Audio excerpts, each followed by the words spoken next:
Wilson Morales, Black Film and TV. Malcolm, obviously, you finally got to work with LeBron on screen. You're a director. He's a superstar trying to be an actor. How is that like? Was this the first time you've worked with athletes before, but here you have LeBron for the entire film. Was it ever a challenge, getting him to go on script and just doing what he needs to do?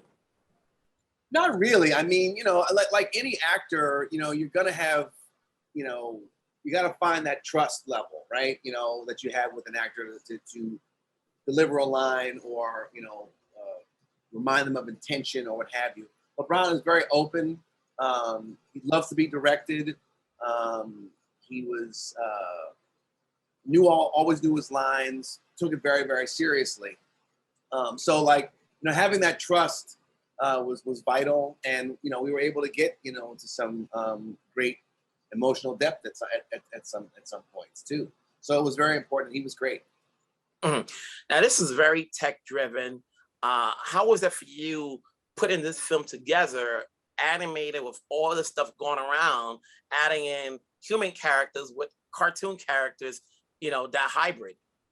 Yeah, it was a real challenge, Wilson. I mean, I think that it was something that I never really envisioned for myself. I mean, maybe later on down the line, I didn't know if I'd jump into a movie like this, but to be thrown into it, right? With green screen everywhere, was a little intimidating at first. But once I understood and got used to the fact that it wasn't all on me, there were these great technicians and great visual artists who would pre-viz things and show me what they were thinking and what I and help me achieve that vision. It was much easier to understand and then take that and say, oh, look, these are just storytelling tools, and use them to the best advantage. So it was great once I got over that hurdle. You've got Bugs Bunny, you've got Batman and Robin, is there anybody from the Warner Brothers animated family or family entirety that didn't make the cut?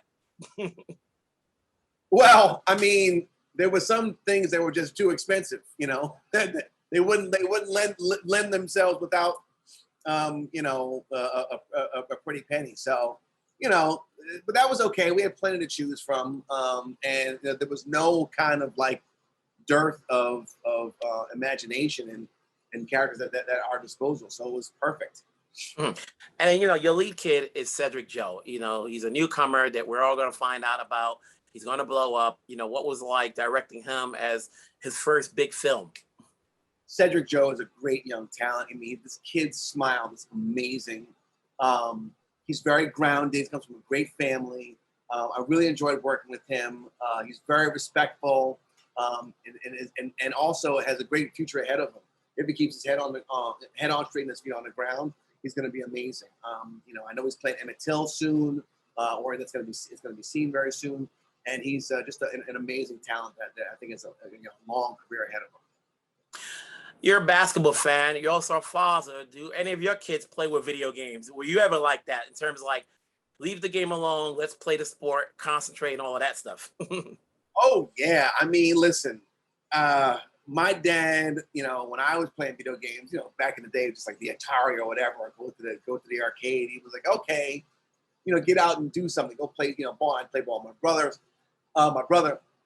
Then, I've got 3 boys of my own, and they all play video games. And so, yeah, I definitely tried to pry that way, take away controllers, unplug stuff, turn off the internet, to just, get them to go outside and engage in sport. But, they're gonna do it when they feel comfortable, or when their friends are doing it. So, and you have to understand that as a parent, you can't force things on them. You can expose them to it, and then let them make their own decisions. Mm-hmm. And then obviously, besides LeBron, you've got a bunch of all-star basketball players in here. What was it like seeing them all in one shot?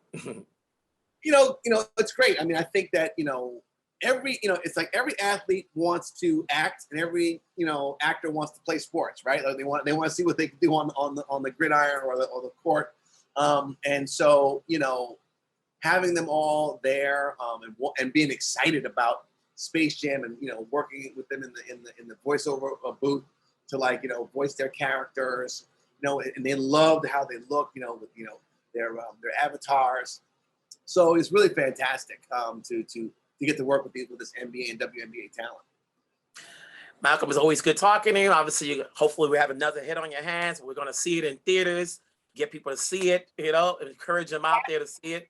Theater. You know, I'm going to use that to get you to send me a pair of sneakers because I love the sneakers in the movie. Call Nike. Send me your size, Wilson. I will do so. Have a good one, Malcolm. Talk to you later. Later.